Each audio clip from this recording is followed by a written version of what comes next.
Welcome to another episode of It's Critical. I'm your host Kritika Singh, and today we have someone who's an inspiration for me. The passion and love he has for the animals and the environment reflects in everything he does. His life's mission is to help make the world a better place by creating food that is good for people and for the planet. He's been in the food service industry from age 15 and has worked in the entire ecosystem of the industry to now owning up a restaurant. He was the man behind USA's first all vegan full service campus cafeteria at the University of North Texas. In his career, he was associated with the Humane Society of the United States Farm Animal Protection Team. And while this podcast was recorded, he was also the director of culinary programs and partnerships for Hungry Planet. Currently, he, with his wife Sondra, have founded a company called Nutrix Taco Shop in Texas. Let's hear more about his journey as we progress in the show. Please welcome Mr. Ken Botts.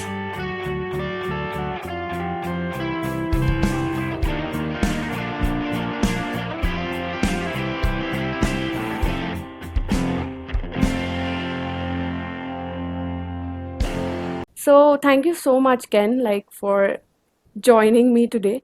And You're welcome. how are you doing?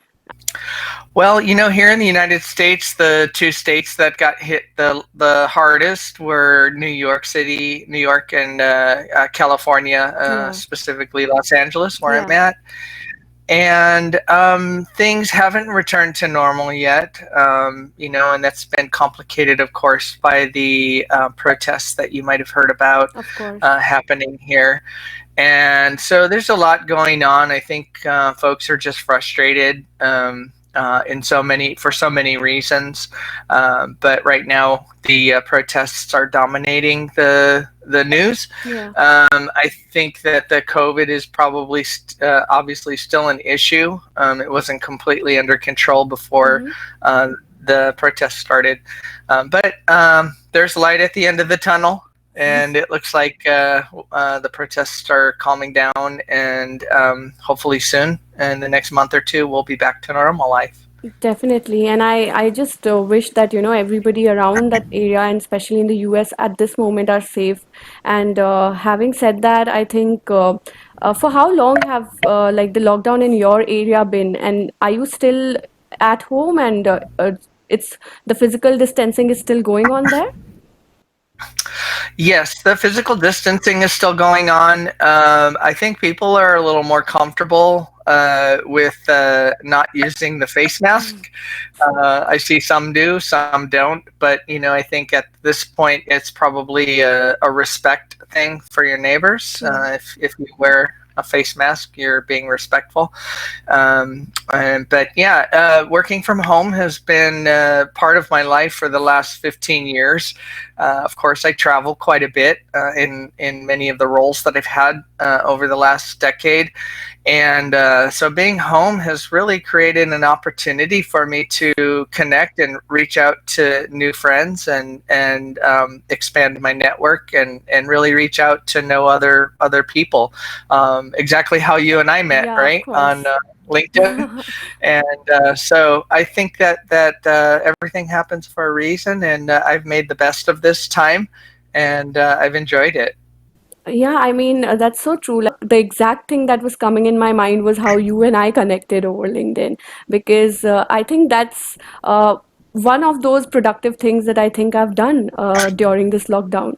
And having to talk about being at home, since you've been in the food service industry for so long, Ken, how is it? Like, do you like cooking, and have you taken some time off during this physical distancing bit at home and taking over to the kitchen?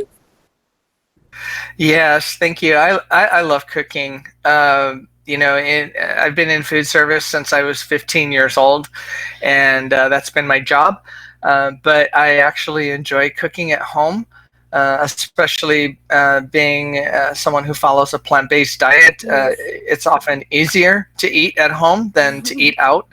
And you have control over the type of food that you get, the portions that you provide, and the nutritional value. If anything, this week I'm blessed to have my one of my granddaughters with me and my wife Sandra, Oh, and so I'm passing on the tradition and the love for cooking. My son cooks, and so I'm teaching my granddaughter how to prepare delicious meals. So it's been really great. that's amazing to, even know that she's interested in knowing and learning your recipes and then seeing how you cook your plant-based diet. Yeah, we have an opportunity in not only in our immediate families, but in my career, to introduce people to how easy it is to eat delicious food. And in our case, and of course the topic of what we'll be talking about today, that Yeah, includes plant-based meals. of And course. yeah, she's excited. So this week we're going to a little family get together this weekend, and so I'm teaching her how to make vegan cheese. So Wow. she's super excited. Like, I think if whenever you are putting the recipe online somewhere, I would definitely want to look at how you prepare vegan cheese. Okay, yeah, for sure. And talking about vegan food or plant-based diet, Ken, like you had a long career where you spent a lot of time at the University of North Texas, and there was a point where you started something which was very unusual, very different, and which was, I think, one of the first thing that happened in a breakthrough in terms of cafeterias. And it was that you started a whole vegan cafeteria in the university campus. And how did that idea happen to you, Ken? And what were the problems or hurdles that you faced? Sure. It was a great project, and one that kind of redefined the direction of my career. We I've been vegetarian since I was 18 years old, and so it was my passion project, I guess you could say. Hmm. But it wasn't my idea, really. It was the idea of the students at the University of North Texas where I was working, and I've been following these trends for plant-based foods for decades, Yeah. probably for about 30 plus years, and for the most part, the demand for plant-based foods really came from the vegan and vegetarian community, and the response from institutional food service providers like universities was that they were creating this food for that particular demographic. Yeah. But in 2009, 2010, that demand started shifting, and we were starting to hear words like flexitarian, pescatarian, and what that said to me was that students, people in general, consumers, were really starting to widen their desire to put more plant-based foods True. on their plate. And so the students are very vocal in most universities, and so we had a lot of students asking for this. We had a underperforming cafeteria that we were actually considering closing. There's 5 cafeterias on that campus, and so we said to ourselves, well, let's try something new. Let's create an all vegan dining hall and see what happens. So it took us about 3 months. We transformed the interior of the dining hall, and we hired an amazing chef, Wanda White, and she is not a vegan chef. Okay. Didn't know anything about vegan cooking, but together with a lot of cookbooks, we were able to put together a menu. And when we launched the dining hall in the fall of 2010, we thought it was going to fail because we didn't know, but the exact opposite happened. Within the first 3 weeks, the transactions in that cafeteria skyrocketed 3 times over what they were originally at. And then Wow. that continued to grow exponentially year over year. To this day, it's doing quite well. So, and it grabbed a lot of attention from the media and around the world. I remember receiving phone calls from food service directors at universities in Germany and Australia. So that kind of said to me that we did the right thing at the right time. We were ahead of the curve, but it really signaled to the rest of the industry that the consumers are ready for this type of food on the plate. one of the when we opened up the vegan dining hall, the Humane Society had reached out to me and asked if I would volunteer to help them introduce plant-based cuisine to other universities. And so by the time I became a full-time employee of the Humane Society of the United States, we were already moving forward with introducing that type of cuisine to other universities. And so it was the signal. When one person does it and it works, then the rest of the folks want to pursue that same success. True. And so the first university that I actually worked with once I joined the Humane Society was Harvard, Wow. known around the world. And they wanted to lead the charge, if you will, on plant-based cuisine, and they wanted to put more of plants on the plate. And so I worked with the very talented chef there, Martin Breslin, and we put together a 2-day culinary training program. Chef Wanda, who I worked with at the university and who ran the vegan dining hall, came on board with me at HSUS, and we just started training university, starting with Harvard, and then others heard about our work. This program was free. We called it Forward Food. And by the end of the first year, we had introduced it to about 30 universities. The second year, the program doubled. And by the time I left the HSUS in 2014, we had trained over 700 institutions around the world and introduced plant-based cuisine to over 7,000 food service professionals. So it became quite successful. That's an amazing number, for to be honest, Ken, because it only shows how we are moving in a direction where people are not only transitioning, but people are also at a stage where they are ready and willing to give plant-based diet a chance, and as you likely said, to add more plants on their plate. So, having said that, Ken, like you've worked with the Humane Society as well as Hungry Planet, how was your work? Like, what was common between the two organizations and your work specifically? Yeah, so while we were doing the culinary training for the Humane Society, we took a whole foods plant-based approach, and it would show chefs how they could create delicious food using whole ingredients. But our culture, most of our cultures dictate that there's something on the center of the plate, Of course, and that something has traditionally been meat. been meat. And so, yeah, and so the chefs started asking, what do you have that's like meat that we could prepare and present? And so I looked around, and of course, I wanted to stay with something that had a healthy profile.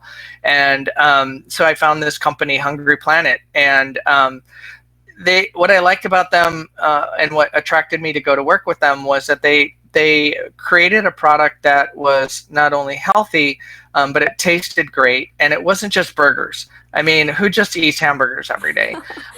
So they actually only worked with food service, and so they did ground type products like ground chicken, ground pork, ground beef, and some other ingredients that were healthy profile, very clean labeled, and super lean.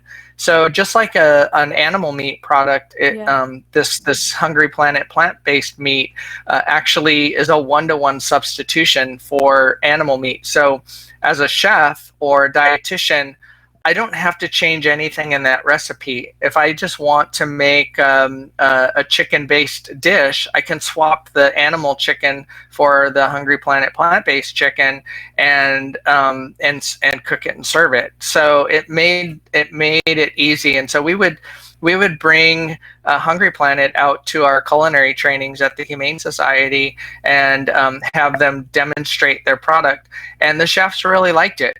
So that's really what helped me get introduced to Hungry Planet and ultimately go to work with them. Um, I must say that, this is a big initiative, and especially for someone like you who has this responsibility of making sure that they introduce the right kind of plant-based food to other university, at least at that point, what you were doing. And especially when you bring someone like Hungry Planet, the main question then becomes how did the university respond to something like that? And how open were they to look at a meat alternative like Hungry Planet? Yeah, meat alternatives have been around for decades, and of course they aren't as good as the ones that we have now. I grew up on Boca Burgers and Morningstar Farms. The frozen burgers that didn't taste so great. They're better now, but the difference between the plant-based meats that we're seeing come to market now versus what I grew up on Yeah. is that the vegetarian and vegan community is not the target market. Yeah. If going back to my roots at the University of North Texas, it's the folks that are just trying to eat less meat, animal meat, because of health reasons, Yeah. or they care about the environment, or they might care about animals, and so these new burger companies, these new meat companies are really targeting meat eaters that are eating less of it for those reasons. And so the universities were looking for it. They wanted it.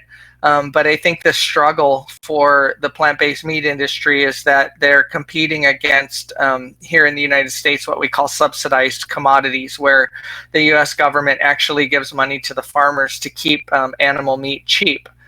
Inexpensive, whereas the plant-based meats, their ingredients are more expensive, and so the universities kind of struggle with the price point. So they're getting creative on how they put that on the menu, but the demand is there, and so as the demand increases, I think we'll see the price come down. But universities, hospitals, everybody's trying to put that on the plate. Uh, that's an interesting take because, half of the time when we think about plant-based meat, and at least even here in India, when I talk to my friends about plant-based meat, the first question they ask me is, why would I take plant-based alternative when there are at the same price a meat available for me to consume? There's an interesting question that popped in my head while you were talking about the whole price parity, and that's and also about the environmental concern that a lot of people have and why they are switching. So what is it like when we compare how meat is being prepared and how meat is being processed and the kind of energy, water and resources that it consumes, and for that matter, when you on the other hand see a plant-based alternative or a Hungry Planet meat, how environment I would say how much of a difference it is in terms of the impact it has on the environment. Yeah, the impact is huge, and I think that's one of the biggest drivers that I've experienced over the years. That why people switching, sorry, to plant-based meat. The impact of factory farming, farm-raised animals in the way that we do it now, which is about 99%, 95%. I've heard different numbers of how animals are raised. Yeah. Impacts the environment in such a negative way. For example, with water, it takes 2,500 plus gallons of water to produce 1 pound of beef. And I live in a state here in California where water is scarce, and we're one of the largest beef providers in the country.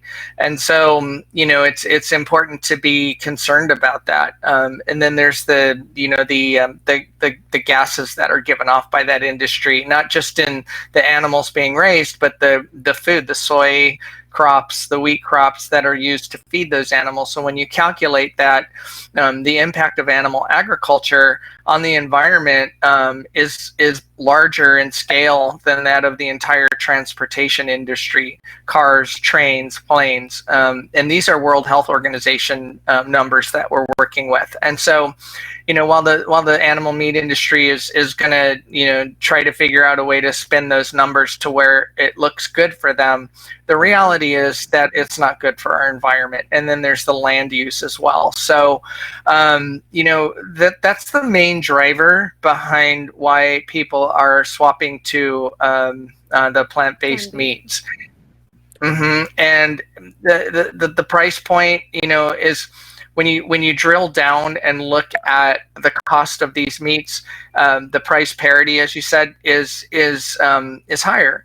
And so when I'm working with plant-based meats, and trying to introduce those to an institution, I kind of equate it to the premium meats, like a grass-fed. Here in the United Yeah. States, grass-fed beef is a big deal. It's more expensive. It's a premium product, and so is plant-based meat, and the price point's not that much different than a premium animal meat product. So that's kind of the marketing behind what we do now with the plant-based meats.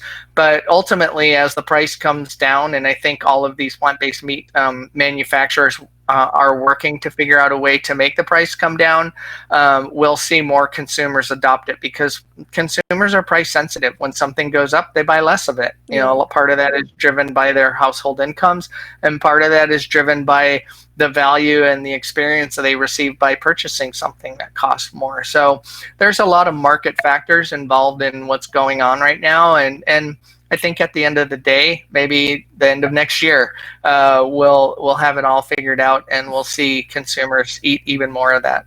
We've been talking about meat. We've been saying the word meat like a lot of times, and even now, like while you were saying plant-based meat, the word meat is something that can be a keyword to our discussion at the moment. And I've been reading and going through a lot of social media posts, especially where I'm doing sentiment analysis, taking out positive, negative, and neutral emotions around meat. And when we talk about plant-based meat, uh, consumers, especially non-vegans, have this tendency where they are questioning why are we calling it meat? And I'd like to ask the same question to you, Ken. Why do you think it, or is it fair to call plant-based substitutes as meat? Yeah, like you, it's something that I've been doing quite a bit of research on over the last couple years. Because growing up, I just referred to these meat analogs, as we call them in the food industry. These meat analogs as burgers or nuggets, or patties. So I think now, as consumers are trying to figure out exactly what this is and why they should put it on the plate, in my opinion, I believe it's fair that we refer to this as meat. But I think it's important for consumer distinction that we refer to it, and as I do, refer to it as what it is: plant-based meat, or soy meat, or nut meat. This has been part of our vocabulary for many years. I'm doing some work right now with the walnut. The Walnut Council here in California, and they take walnuts and convert it into a meat, if you will. So they use the nut meat. So consumers are smart, though. Even if we don't call it meat, or in the case of dairy, Yeah. what do we call soy milk? Do we call it milk, or soy alternative? I don't think it's an alternative to anything. I think it is what it is. So let's call it what it is. Plant-based meat is how I refer to it. Animal meat. There's probably going to be other kinds of meat in the future, and I think putting that tag on the beginning is it. So I think it's fair to call it meat. But in my mind, having been vegetarian, vegan for most of my life, when I hear the word meat, I have a negative connotation, and I don't want to eat it. I think I'm I not. think it's the same with all of us who have transitioned to a vegan or a plant-based diet. That the moment we hear the Mhm. word meat, it suddenly has a negative connotation attached to it. Yeah. And Ken, having like we've been talking about being vegan and having a plant-based lifestyle. What helped you, or what made you transition into a plant-based lifestyle? When I was younger, I was very active. I did competitive martial arts, and so I was always looking at a way to improve my performance. I was also very in touch with the environment back then, and I had read a book when I was 18 years old back in the 80s called Diet for a Small Planet by Francis Moore Lapay. And that book is really kind of historical and monumental in the sense that it introduced the world to the word environmental vegetarianism.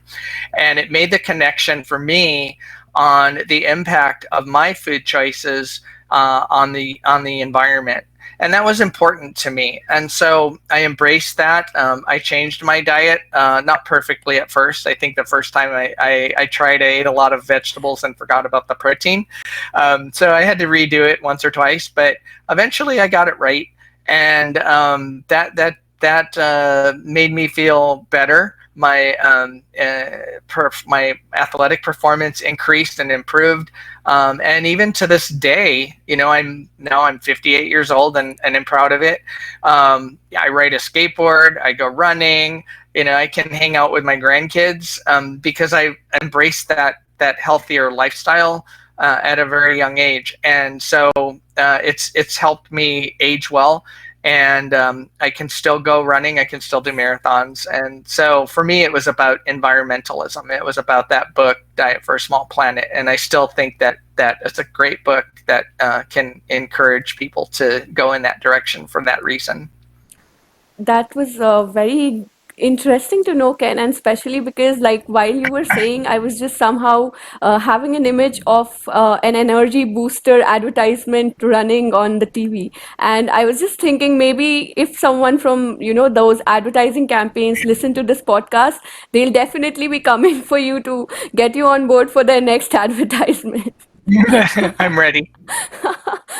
Ken, before we go ahead, there are a few questions I would like to ask you, and it's a small rapid fire round, kind of like the word association test or the word Mhm. association jumble by Carl Jung. Um, I am into psychology and I'm an aspiring social science researcher. So this is just a small way of, putting in a mix of psychology into the picture of what we're doing here. Okay. And also in the past, some of my guests have not been able to give all the answers in one word. So in that case, you can just probably give me a phrase or a line, whatever works for you. Okay. So if you're ready, I can just quickly start asking you those questions. I'm ready. So the first word is frogs, Cats. sustainability, Earth. need, Need. Happiness. meat, Food. desire, Love. money, Rich. want. Want. Yes. Desire. All right, Ken. And now the last one, Ken. Ken. Love. That was nice, Ken. That was I know I used a couple of them twice, but yeah. no, but that's Yeah. completely fine. And I like how you described Ken in one word, and that was love. Because to be honest, uh, I cannot thank you enough first to especially agreeing to come on board with my podcast. And at the time when I was just planning, and at the time when I really didn't have anyone on board, and you were the first one I reached out to. I spoke to you and I decided I want to do this podcast. While I was talking to you, I just gave you a rough structure and plan of it, and you were so motivating enough to give me that push and to say that whatever I'm going to do is brilliant and I should take it forward. And thank you so much for everything that you've done for me here and for also coming on board, Ken. And I think if not for you, I don't think I would be here today sitting and having a discussion with you and doing this podcast with all the other guests I'm going to. Oh, that brings joy to my heart. I remember back about a year and a half ago, two and a half years ago now, I spoke at a conference in Germany to 60 NGOs from around the world. And in my presentation, I felt a sense of responsibility to create a call of action. And that call of action was for us to all continue to go big. But as the older generation gets older, we have to help the seeds grow that we planted in our lives, and so it's almost a responsibility I hold highly, that we have to pass that torch and encourage the next generation to continue the work that we've done, so it doesn't go away, and that we can have the impact that we want to have. And so I appreciate the opportunity to help you make that leap into podcasting, and I can't wait to see what you do with this new opportunity that's in front of you. I think you're going to do an awesome job. Thank you so much. I mean, I genuinely mean it. Thank you so much. And You're welcome. moving ahead, Ken, there are just a couple of more questions. And the next one is about a recent article that was there in the New York Times, and it talked about how majority of the uh, uh, areas in the United States which are affected by coronavirus COVID-19 are in the areas where major companies or major meat companies have their slaughterhouse operations going on. So, having said that, there is also articles around floating around the internet right now where they're talking about how the US consumer is becoming aware, and they are trying to transition or looking at the alternatives for meat. So, according to you, what is the consumer sentiment like, Ken? Yeah, so I think anything protein on the shelves during COVID-19 was pretty much fair game. I remember going to the market even today. Now we're 2 months into Yeah. this crisis. It's difficult to find dry beans on the shelves at the market. So people care about protein. Obviously, they should. And there are statistics that were increasing the amount of plant-based meat that folks were consuming prior to COVID. But then looking at the numbers during COVID, for all the reasons that you mentioned, the food security, the cleanliness of these plants, or lack of cleanliness in this case, has really opened up the eyes of the American consumer to the impact that these animal proteins, these animal meats have on their health. And as consumers unpack what happens behind the scenes, not only on the cruelty of how the animals are handled, but also on the cleanliness or lack of cleanliness in these meat plants, they're realizing that this initially potentially is the source of a lot of our health problems. And it is. I mean, we know that 80% of all the health issues in the United States is directly related to the consumption or overconsumption of meat. I think we can also add, this COVID-19 or any of the other animal-related outbreaks of different viruses to these meatpacking plants. And so it's not a clean industry, and we really need to be concerned about that. And I think consumers are figuring that out now. And honestly, Ken, at the same time, like you said, that it is not just COVID-19.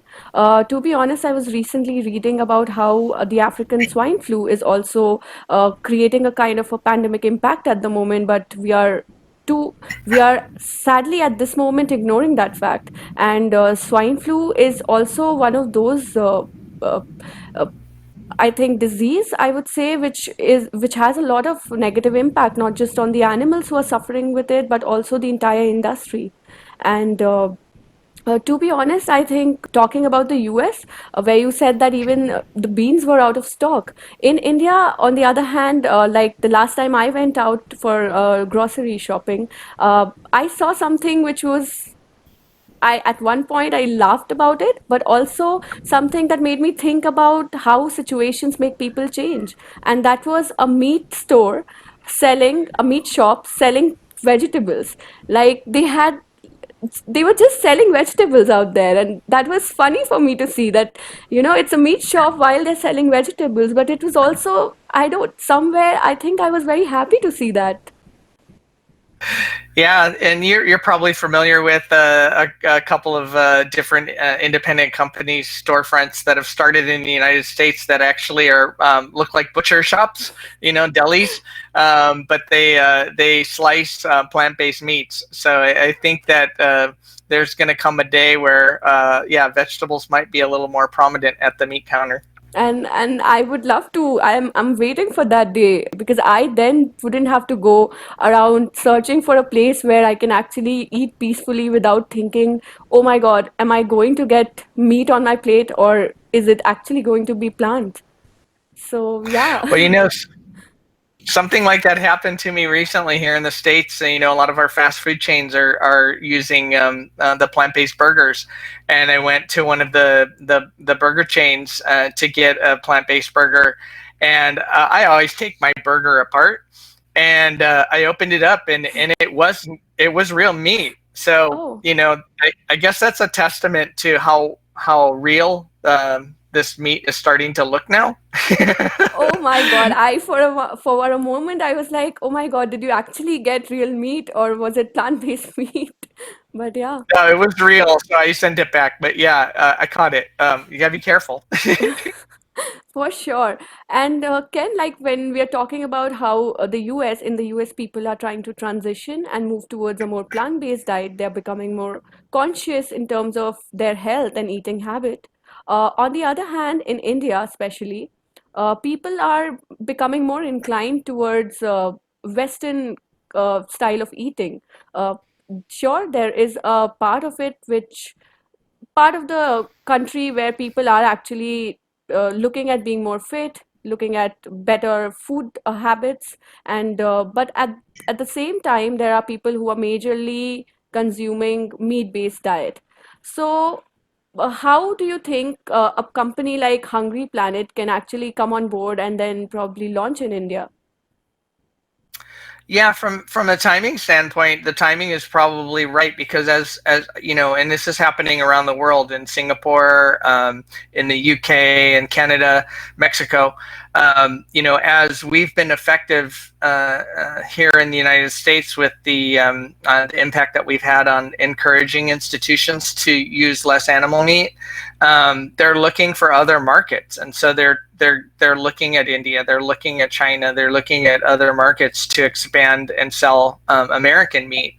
And so part of that, because they have a lot of money to market to those countries, is they're going to start to encourage people to make that connection between affluence and the ability to purchase meat and make that a positive thing. It's like I have more money now, so I can afford to eat animal meat, and because that market still, I think, cares about the environment, still cares about their health. Insert plant-based meat. So as that demand by the consumer increases for more meat on the plate, plant-based meat just becomes an option for them to encourage them to eat healthier. So it's going to be a different dynamic, I think, than in the past, where the meat industries have been successful in encouraging the Western diet in these cultures. It's a dangerous diet, and the disease that's associated with it, heart disease, stroke, type 2 diabetes, obesity. It's not a joke. Yeah. And so I think there's a lot of NGOs out there globally I know of that are already starting to have the conversation with consumers that, this is not a good way to eat. True. True. And Ken, now coming to India, there's another factor which I think will play a big role in terms of whichever company is planning to introduce plant-based meat in India. Majority of the people, more than 70% of the population in India, are resides in the rural areas.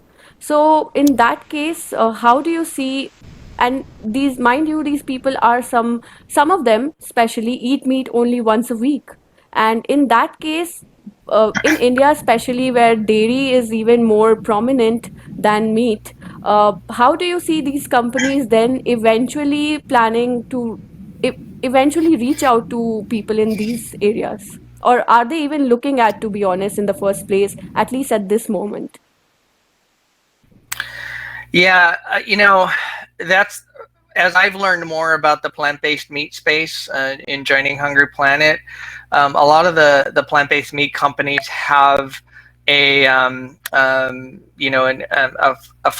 philanthropic arm of what they do, because they do truly want to help make the world a better place. And so, in the case of Hungry Planet, they actually subsidize or pay for the meat to go into like our K through 12 schools. So they don't make a profit from that. And so certainly I think that companies, as if that's what they truly want to do and they truly want to have an impact on the planet, they're going to have to look at that population and figure out a way to get the product to those people, because in a lot of countries that's the largest portion of the population. You're not going to have that impact if you just work with the affluent markets, the True. affluent markets and the affluent consumers. So I think that then lends itself to a plant-based meat in the diet versus a whole foods plant-based diet, which is more affordable. I'm not a large consumer of plant-based meats. I eat them from time to time, but for the most part, my diet is much like you probably eat. With I think I shared with you my favorite Indian dish is chana masala. I could Yeah, eat of that course. every day, breakfast, lunch, and dinner. And it cost me pennies to make versus putting a plant-based burger between two pieces of bread, which might cost me $3 or $4. Yeah. So, nutritionally, I'm better off with the chickpeas. Convenience-wise, yeah, it's easy to throw a burger on the grill. So I think ultimately that's going to be dictated by the consumers. But as manufacturers, I think that if we're really trying to move the needle on human and planetary health, we have to figure out a way to get those products in the hands of those people. It's critical for the success and for the impact that we want to have. I think that's a great scope for us to even look at how research should be done in the area of buyers' behavior. And now moving on from Hungry Planet, I think, Ken, as we speak, it's your last week in Hungry Planet. And by the time the podcast will be out, you'll be doing something new and something more exciting. And I, I personally think it's very exciting. And having to know a bit about your work, what's it like for you in the future from here? Yeah, so I've always been in restaurants. I love the restaurant industry.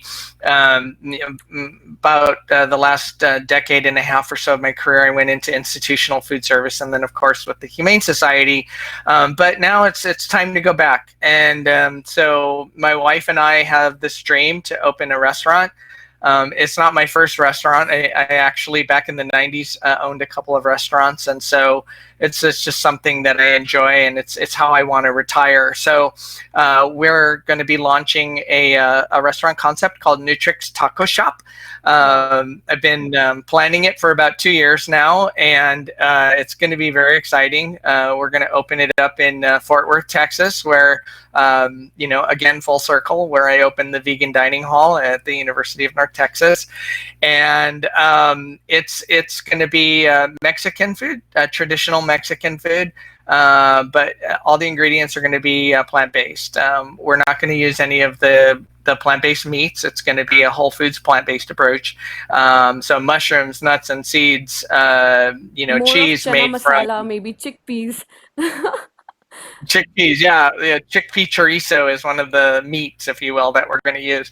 So it's going to be very exciting. So Mexican food. Living in Southern California has been a part of my menu for many, many years. It's something I personally enjoy, and I'm excited. My wife and I are excited to be able to introduce this food in a non-traditional way to the marketplace. So it's going to be super exciting. Well, Ken, all the best for it, and I'm sure that you're going to do an amazing job there because it's something you love. It's a passion project, and I think it's a full circle that you're going back to Texas and then starting something there. And I'm sure all the students at your vegan cafeteria would be excited to come join you and have a bite of the taco that you're specially making. And I would like to also know, how did this idea come to you? Of starting your own joint. And Yeah, for the first 10 years of my institutional food service experience, I worked with Sodexo, which is a large food service provider around the world. And my job there was to help them open retail locations. And so I can't even count how many restaurants, independent restaurants and chain restaurants I've opened in my career just on university campuses. And so, I wanted to do a passion project, like you said, that matched what I love to eat. Because I think to be successful, you have to be passionate about it. And combine that with my desire for introducing better food to the community that I serve, and then just being influenced by Mexican food growing up. So it's kind of a mash of all of my passions together. You should always do what you're good at, and what I've always been good at is restaurants. And so that's really what born the idea. My wife, I don't even remember the name that I called it when I was thinking about the idea, but my wife actually came up with the name Nutrix, and she said, "What about Nutrix?" I go, "Well, what's the reference?" And she said, "Well, you can't teach an old dog new tricks." I don't know if you're familiar with that saying. And so it's Nutrix Taco Shop is a a new twist on a traditional cuisine. So that's kind of the idea behind it. And honestly, like you said, new tricks. It at to start with, as soon as you pronounce it, at times people might also think it's nutritional. It's somewhere related to nutrition as well. So I think it's also going to say it out loud for you, because absolutely, plant-based diet is nutritional. Plant-based diet is, at least for me, it's the future. And I think how the stats and the references look like, it sure is the future food. So I mean, I wish you all the best for this project, and I hope that whenever I'm there, I definitely get to try one of your new tricks taco. Thank you. Yeah, I would love to cook for you. So Ken, thank you so much for being on board. I think if I go on asking you questions, I know I will not stop here. But having said that, I think we've covered a lot of things around the plant-based diet, about how the meat industry and also, consumers are shifting towards a more friendly or health conscious diet, especially plant-based diet. And at the same time, we also talked about that slight issue that you also thought of, which is protein. And in the future, hopefully, I'll have someone from the diet section or the nutrition side who will talk about protein, so that we can also help our listeners to understand how that happened. But as one last question, were you able to solve your protein doubts that you had back then? Yeah, I think of some research that I read about protein and consumers. Most people get too much protein, Yeah. if that's such a thing. And so, what we should really be concerned about is how much fiber are we getting, right? Because there's no fiber in the animal protein. So, I think that's the bigger issue. But as far as protein is concerned, I look at this plate of food that I'm eating. Broccoli has protein, beans have protein, rice has protein. If I calculate how much protein I'm getting in a plate of food that I would eat, I'm getting more than I need. So that's never really been a concern of mine. I'm healthy, I'm fit, I'm strong, and protein it's there if you really plan your food correctly. It's abundant in our diets no matter where we are. And, we just need to change the way we think about how we get that protein. Thank you so much for sharing your insights and your experiences with us, Ken. And I'm sure my listeners would have got a lot of interesting facts and also things to go back and look about, whether it's plant-based diet, whether it's protein, or whether it's about Nutrix taco.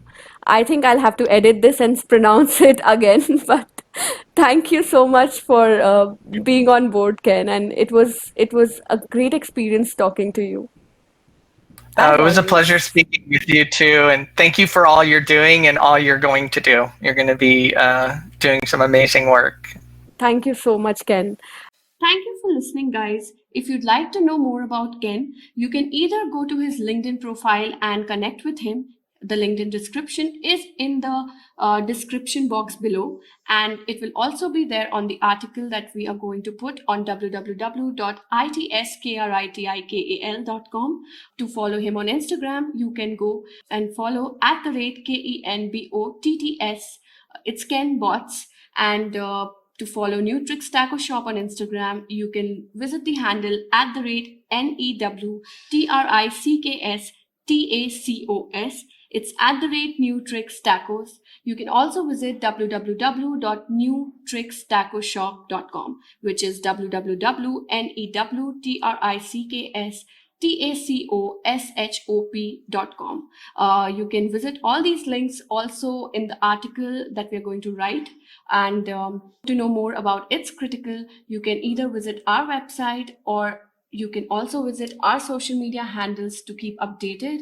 Our social media handle on Instagram is at the rate ITSKRITIKALPODCAST, and on Twitter it's at the rate ITSKRITIKALPOD. For any queries or any feedback that you may have, you can write to me at itskritikal@gmail.com. And if you'd like to become a Patreon, the link is again in the description below. Happy listening.